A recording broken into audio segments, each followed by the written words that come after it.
30, 40, 50 million. Bro, look at this fucking bloody civilian. So okay, get 5 billion. Civilian, not all the government in the real because of Opaga Agwojo in community. Yeah. Opaga Agwojo, Agwasa Agwojo Opaga dem ya balaga. Neighbor with a friend. But the other one Abuja and Kano, Lagos and Kano, South Africa and Kano. Come back now. What keeping you there? I'm not gonna go also. But also no my place. No me. Otra. Any place in Igbo land is a Biafra. I am Biafra land. Come back in Biafra land.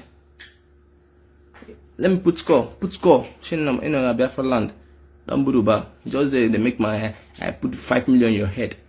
5 million will kill you there. Wonya alamana bobu. Hebukure. Ni mo ha. Otu ha si le bo se ya umunna yin. Ha ma ni tekola. He ndi I started the couple men and the final uniform no now. White House you be. No, the make where ndama little good ebe obire titi. Alamano abo.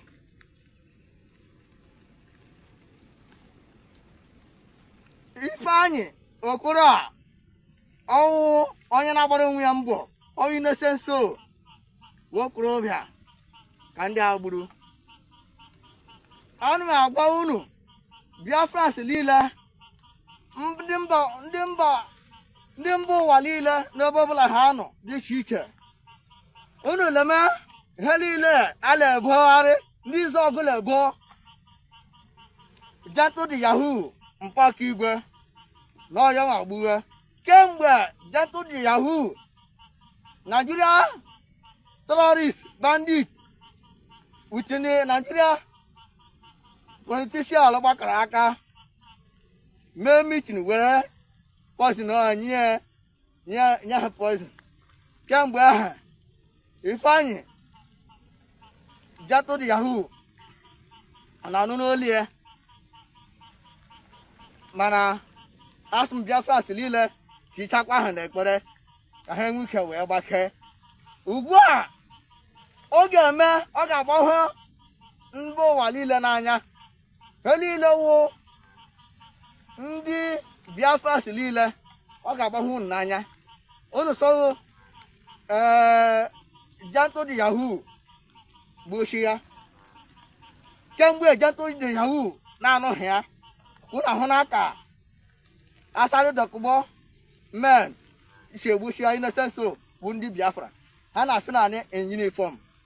Please, if you are visiting my YouTube channel for the first time, subscribe with us and turn on your notification button. Hello Biafrans, welcome to Magnetic Gist TV. Good morning, good afternoon, good evening, depending on your time zone and your location. Wherever you are watching us from, welcome to Magnetic Gist TV. We are bringing this news live and direct to you. Biafrans, this is one of the Biafran liberation commanders we have in Omaka, aka Ipensi. Ipensi is not happy with Ikenga Uruagu and some other guys. He mentioned their name here. Do you know why? Okay, let me tell you the reason.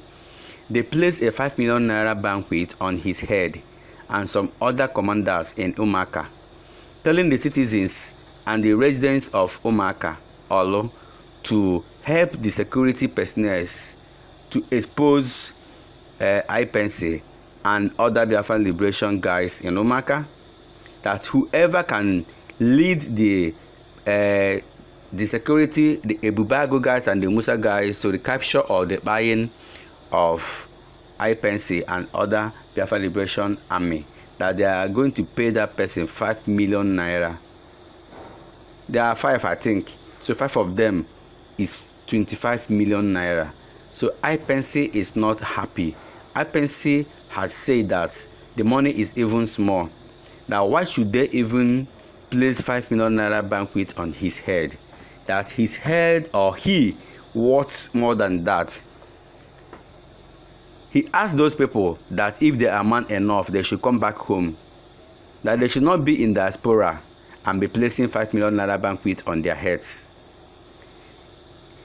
If you watch this video to the end of it, you even see where Ipencil, even Para, he even placed 10 million naira banquet on their heads, saying that anybody who can even help the Biafra Liberation Army to capture these guys, wherever they are, that he, Ipencil, is going to pay that person 10 million naira, including 1 plot of land. Guys, I want to forget to have bros over if I can email. Yeah, name is Kita bros go very fair at all. Yeah, my brothers and sisters, it's me, Milon. You know, I'm here to debunk this thing. There, all these people are writing whatever. It's blood. See, look at blood civilian putting a bee in my head, not in my head, in their own head. 5 million. 5 million is too small now. How can you just reclaim people's life like that? 5 million. Why can't you just make it 30 million or 40 million or 50 million or 100? You can make 100 million. Have you seen someone maybe using a hand and pursue a mad dog before? And if you ask, why can't you use your hand and catch that person? Jaka gigi deno in a 5 million nishina, get 5 million, on your bang, gidelege, or again 5 million. It's too small, bro. May 30, 40, or 100 or 50 million. You know how government is now. 5 million is a small money. Or go motor now. Or your man risk your life here on all. Or is you to fly outside country now? 5 million naira self. You got to buy when's the fee, me? Even if you could boat now to hear whatever. No? If you name Agula. One day, try to get bill man or somebody like me. Get to get 100 million, 50 million, highest 30 million. And if 30 million, like, like 4-bedroom flat, may okay. It's more than 20 million. Or even that 30 million. Okay, million charge you get on okay. One day, Tige, ego, go back go. Oh, yeah, hope one day you yes, in I could take it risky. How can you just take somebody's life, risking somebody's life with 5 million naira? Say you get go there, the 5 people till being 25 million. Or this you get the money, say 25 million, 25 million going again. Ofuye, may Ofuye 30, 40, 50 million, bro. Look at this fucking blood civilian. So I'll get again, get 5 million. Civilian, not all the government in the real because of Hopaga Gojo in community. Hopaga Gojo, Aguasa Gojo Paga Demma, Ya Balaga, neighbor with 4 friend. But the one in Abuja and Kano, Lagos and Kano, South Africa and Kano. Come back now. What keeping you dead? I'm not gonna go also. But also no my place. No Alanami. Otra. Any place in Igbo land is a Biafra. I am in Biafra land. Come back in Biafra land. Let me put score. Shinam in Biafra land. Don't buruba. Just they make my hair. I put 5 million in your head. 5 million will kill you there. 5 million will kill you there. I swear. 5 million will talk will kill you there. This time I'm someone that am I hiding? You go and hide the guy there of me. I think other people are knowing now. People are being wise. Flying are killing people everywhere. I'm Biafra. I'm proud to be a Biafra. Flying are killing people everywhere. You're here making mouth. Oh my God. Don't try. Okay, we free now. You're bagging here now. Okay, we free. You get to get 5 million nation man. Okay, we free. More personally, you see that guy that wrote that. More till 10 million nation young. More till 10 million naira. You're bagging there that person 10 million. Oh, till 5 million nation can make 10 million this year. I swear to God. Oh, you're back hold well here. Same layer. 10 million naira. No, 10 million. 10 million naira with a plot of land. Only to get 5 million naira nation. What actually go? That is get ego nation more. Somebody like me, you have to get like 30, 40, 50, 100 million. But it's easy. Ikuku. Oh my, I had a booty. A million clat boy. Oh my, a million. I'll see. I got the 5 million. 5 million. He's going. He wouldn't take it as a motorcycle. He get his all outside in the site. Happen, brothers. I'm safe. I'm safe. No kuchala nkia, no kuchala balaga. But I come there. and they run. Okay, free. Thank you, my brother and sister. So guys, so many of you do not know who Ikenga is. This is Ikenga, one of the strongest commanders we have in Omaka. You can see his boys, the way he gave sign, and one of the boys just brought his bag for him. So that's more reason why Ikenga Uruagu and some many individuals are plotting against Ikenga and his colleagues in Biafra Liberation Army. Afam Ikenga Uruagu. Ina anya na akụkụ mega afọ isi mmadụ 5 ntinye. Ife abụọ terrorists ndị na-terrorize ụmụaka. And today, ndị ụmụaka apụtanala maka na onwe ihe ngwụọ na the job of security abụrụ for only the government or the police and the army. The job of security but for all the citizens. Onye nwapata ị ga-enye aka ebe ị ga-enye nwaka, ị ga-eme ife ebe ị ga-eme ife maka na enwere uru na elu ezigbote ọrụ as a security citizen. Now, before nkwuo ife gbasara ndị efu, achọ m ka m kpọrọ unu names ndị nwugoro maka ndị ị na-ene anya. Ọ bụrụ ofu, ọ bụrụ ịbụọ, ọ bụrụ ịtọ, mana achọ ka m kpọrọ n'afọ ahụ. Ndị unu na-ene anya gburu Sam White, President General. Ha tọrọ ya, gbuo ya, Sam White nwụọ.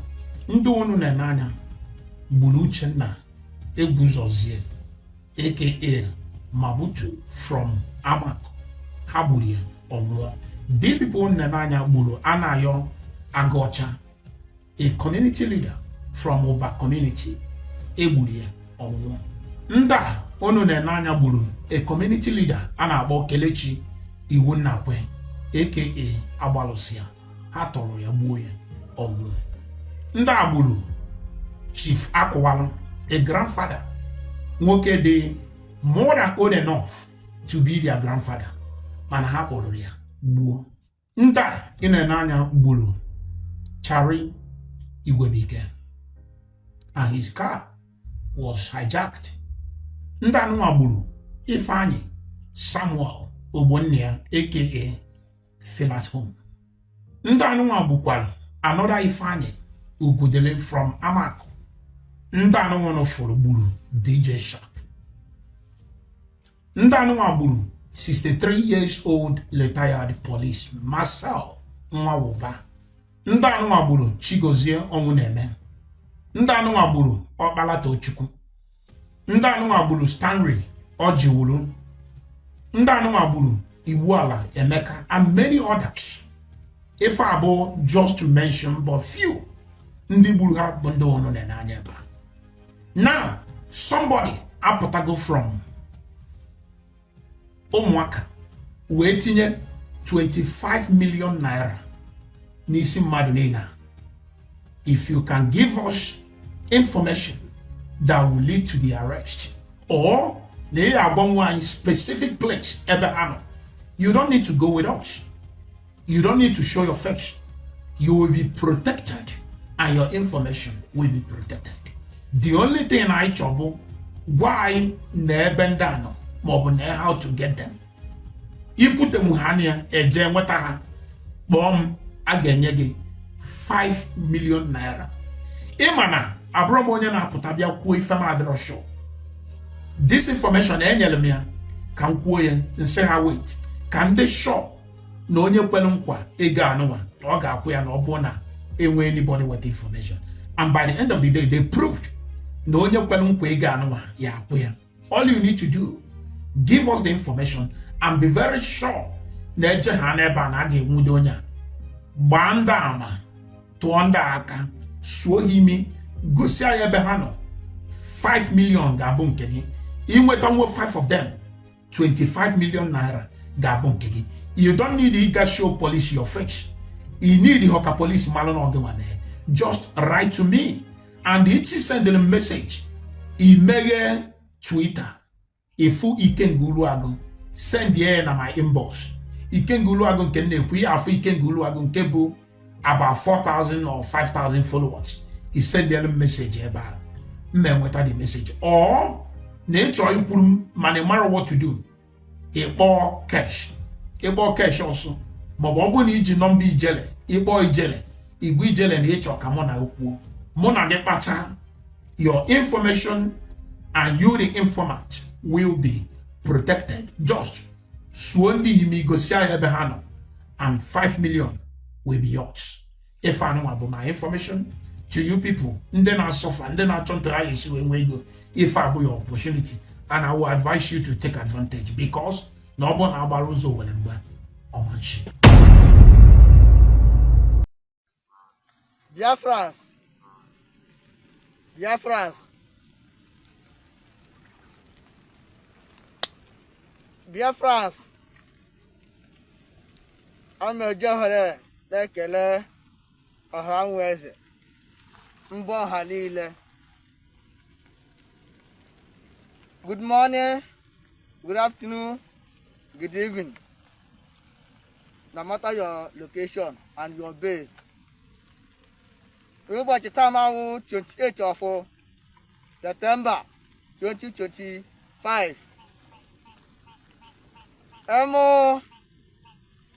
Afam kawokwa, Biafra must go. Biafra must go. Wokwa afam. Ama agwa ọhanweze ndị Biafra silile all over the world. Ọbụbụla ndị Biafra silile nụcha. Na mba ụwa niile. Ama eji ohere na ala agbasara unu oji. M nwetere na ha na-eme arọ ndị zọl obiletiti ala mmanụ ihe si naanị uniform na-eme ebe ha na-ebubo agụ asarị dọkụbọ men na-eme ebe na arọ ndị zọl mana obiletiti mana ala mmanụ ma abụọ bụ o nwere vidio m ga-agbanye n'unu unu ga-awọchị da vidio hụ ka ndị Nigeria terrorists enemies of Biafra otu ha si na-agba ochie ụmụnne anyị wụ ndị Biafra ụmụnne anyị ndị Igbo innocent soul otu ha si egbuchie ya. Ameji ohere na na-ekele the Triple G, the Chief of Armed Forces in Biafra land. Pamansa. Dịka m ga-agbanye unu vidio a unu ga-awọchị ya, mba niile ga-awọchị vidio a wee hụ otu ụmụnna isi anwụchi ya l'aka Biafra l'aka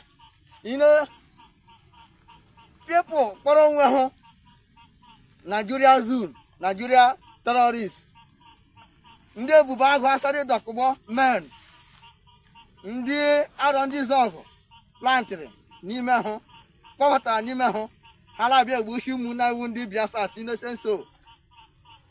Ọnwụ onye ma akpọrọ unu onye a na-akpọ onye dịkachi hero onye dịkachi hero nwata onye ka eji two-face dibia wee mara. This Biafran Liberation Army, aka Biafra Must Go, has exposed the atrocities of the Ebubago and the Asari boys, Musa boys in Arondi Zog at the moment. According to him in this video, he said that the latest update in Arondi Zog is the buying of Dibias, that the Asari boys are moving around the village, capturing Dibias, buying them, because according to him, they think that these are the Dibias that are preparing sham for Gentle Yahoo and other commanders of the Biafran Liberation Army. They allege that this guy they buyed is preparing sham for Gentle Yahoo, but this Biafran Liberation Army guy here said that nothing like that has ever happened, that this guy is not even preparing any sham for them, that they just buyed an innocent person. Guys, a lot of things are going on in Imo State. So many people don't buy in Imo State. Both old, young, even middle age. So many souls has been buyed in Imo State. Why? Why Imo State? Is Imo State the only state we have in Biafran land? A lot of people has gone down in Imo State. Now, wow, this is not good at all. Nwa dibia no na aron dissolve. Owonya aron dissolve. After obletiti magame aya de kachi hero na ndi no na ndi a funa ne hesman na uniform no na obletiti ha na ndị asari dokobo men buru nwatakịrị nwokorobịa onye dibịa ọla n'onwe ọrụ dibịa ọrụ ha Biafra Liberation Army dibịa ọla agwọrọ ha ọgwụ asari dokobo men egbuo ya n'ime ọhịa ha buru ibu gbata ndị ke ahụri ozu ka na agwa unu ka m egosi unu ndị a ha gara ga-egbukwe ga na ala mmanụ abụọ ga-egbukwe ya na-akpọ Ifeanyị Okoro onye ala mmanụ abụọ ha egbukwere n'ime ọhịa otu ha si legbochi ya ụmụnne anyị ha malitekwala ihe ndị asari dokobo men and finally uniform nọ na White House ihube nọ emekwe ndị amalitekwara ebe obodo etiti ala mmanụ abụọ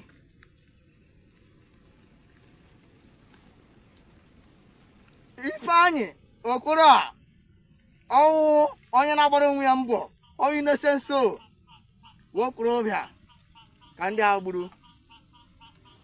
Ana m agwa unu Biafrans niile ndị mba ụwa niile n'ebe ọbụla ha nọ dị iche iche, unu leme ihe niile a na-ebogharị ndị izu ọgụla ebo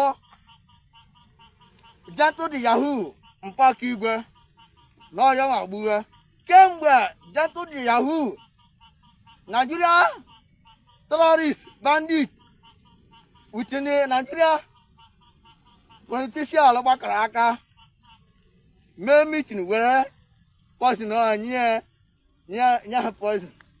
Kemgbe ahụ Ifeanyị jatụ dị Yahoo na-anụ n'olu ya, mana asụm Biafra niile chichakwa ahụ n'ekpere ka ha enwe ike wee gbakee. Ugbu a ọ ga-eme ọ ga-agbahụ mba ụwa niile n'anya, ha niile wụ ndị Biafra niile ọ ga-agbahụ n'anya. Unu so jatụ dị Yahoo gbochi ya kemgbe jatụ dị Yahoo na-anụghị ya. Unu ahụ n'aka asarị dọkụgbọ men isi egbochi ya innocent soul bụ ndị Biafra, ha na-asị naanị uniform. Asụmụ unu na-atụgharị jatụ dị Yahoo, unu tinye lekpere Biafra tinye n'ihu lekpere, ha ga-agbake. And ndị Igbo niile ndị Biafra niile ọ ga-agbahụ unu n'anya, oge m unu n'anya. Mgbe ahụ unu ga-eti mmakwara ga-apụta n'ikpeazụ, eziokwu ejila akala apụtara. Unu ga-eti mmakwara mgbe finani uniform and asadụdọkụgbọ men egbuchichala ụmụnne unu wụ ndị Biafrans. Arụ ndị zọgụ unu prati hụ n'ime unu, ha bidela ha malitela ọrụ hụ unu gwara hụ ha arụma na-egbuchi innocent soul, ha na-egbuchi ọ Biafrans niile. Na mitin ha mere Biafran no ka bankata otu ha ga-eji gbuchicha ndị Igbo niile, ndị Biafra niile, innocent soul niile. Ọnụ na-akụrụ ha aka. Mgbe ọbụla ha egbuchichara youth niile wụ Biafra niile, mgbe ka ọ ga-agba hụ n'anya. Unu etie mma akwara. Asị m mba niile, ọha nweze niile, mba ụwa niile, ndị kele awọchị ihe onyonyo na asị m dịka ịla awọchị, like, comment and share. Like, comment and share. Share ya ka oru ozi agbasa rute mba niile ntị. Na Jato de Yahoo unu tikwe ya na ekpere. Jato de Yahoo asụmụ Biafra unu tikwe ahụ na ekpere ka ha nwekọ ya rekọva wee nwetacha ọnwụ ha. Ameji ọha ya na-ala ekelekwa the Chief of Armed Forces in Biafra land, the Triple G, Pamansa.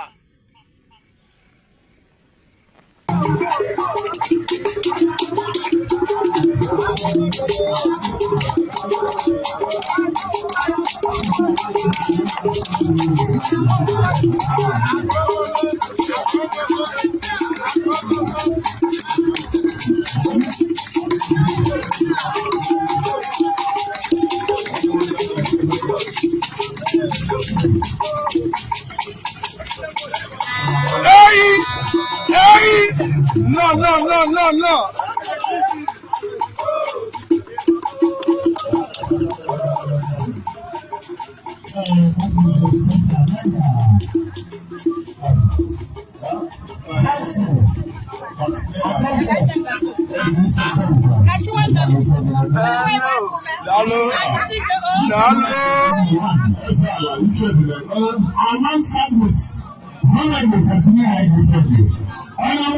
Night arrival of the baby.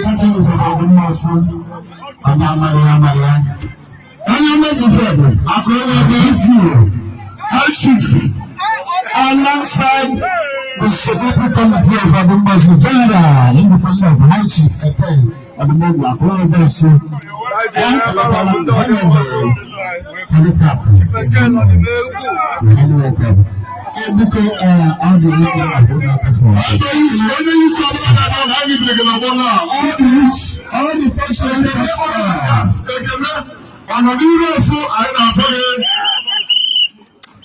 the preaching all the culture and passion of the people, you know, that is so national anthem. The President also energy related youth. You believe Trevor we need you in this church? Also, youth, up to Friday, also youth, Deacon, also youth, movements. I want them, please.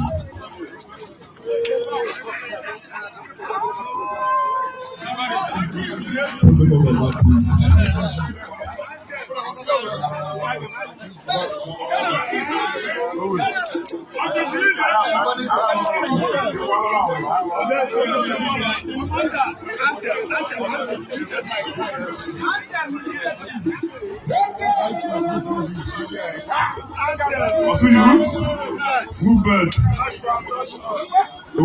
Utwakage siputano wangala Nami kage jichetan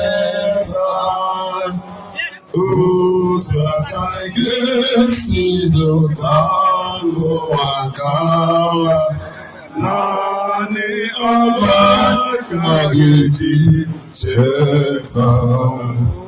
Nami Allah, Nami Allah, Nami Allah, Nami Jitetan,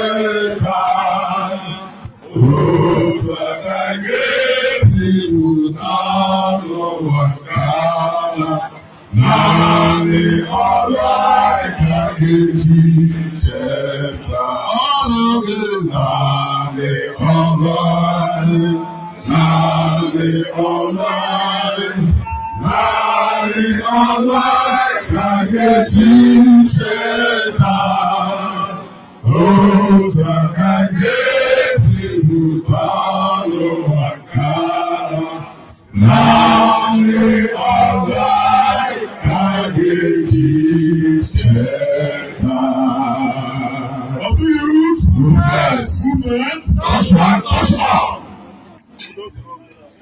So, this is indeed a very big mass return in Osu Ihitokwa. A very serious mass return is happening in Osu Ihitokwa. The citizens of Osu Ihitokwa is returning home. They are preparing for a New Year festival, and this coming December, they are saying that Osu Ihitokwa is going to be a lively town again. It is a very good news, though, and it is our prayer that such thing will keep on going in Osu Ihitokwa, because all we have been preaching and all we have been saying is let there be peace in Biafra land. Even Mazen Nandekalo once said that in one of his court appearances. He said let there be peace in Biafra land, because all these insecurities, I can tell you, some bad politicians are behind it because they are making money from it. A lot of people, bad politicians, are making money from all this insecurity that is lingering on in Imo State, because Imo State is not the only state we have in Biafran land. So you can see a very big and a massive mass return is going on in Osu Ihitokwa, which is a very good development, a very good welcome. Osu Ihitokwa and Iseke, Mbosi, Liru, and other communities around there. Peace is gradually returning back. It's a beautiful thing. Let there be peace.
Thank you, fans. Thank you everyone watching this video.